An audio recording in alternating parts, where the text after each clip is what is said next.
सोचिए, एक पुरानी हवेली जहाँ रात होते ही दीवारें भी जैसे कुछ कहना चाहती हो। सवाल ये नहीं है कि उस हवेली में भूत है या नहीं। सवाल ये है, जो दिख रहा है वो सच है भी या नहीं। यही सवाल खड़ा करती है प्रभास की नई फिल्म द राजा साहब। राजा साहब की कहानी शुरू होती है एक ऐसे लड़के से जो जिंदगी को मजाक में लेता है, जिसे डर से ज्यादा हंसी पर भरोसा है। लेकिन हालात उसे एक ऐसी हवेली तक ले जा आते हैं जहाँ हर कदम पर कुछ गड़बड़ है।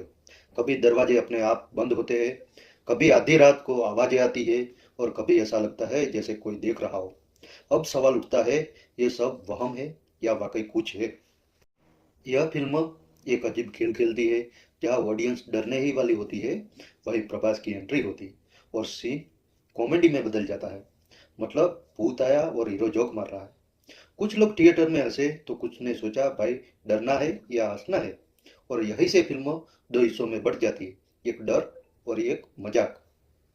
इस फिल्म को देखते समय कई सवाल मन में खड़े होते। ये हवेली किसकी है? जो दिख रहा है वो सच है या भ्रम है? प्रभास का कैरेक्टर इतना बेफिक्र क्यों है? और सबसे बड़ा सवाल, राज आखिर है क्या? फिल्म इन सवालों के जवाब धीरे धीरे देती है, लेकिन कुछ जगहों पर ऑडियंस को खुद जोड़ना पड़ता है। अब बात करते हैं पब्लिक की। थिएटर से निकलते वक्त कुछ लोग कहते दिखे, मूवी फन है, टाइम पास बढ़िया है। कुछ बोले प्रभास को कॉमेडी में देखना अलग एक्सपीरियंस था।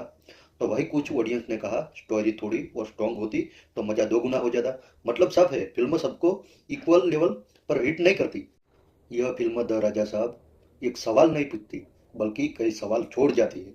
ये फिल्म डराने के लिए नहीं बनी, ये फिल्म एंटरटेन करने के लिए बनी है।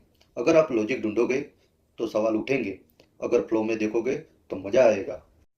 तो अब सवाल आपसे है, क्या आप डर और हंसी एक साथ एंजॉय कर सकते हो? अगर हाँ, तो द राजा साहब आपका इंतजार कर रही है।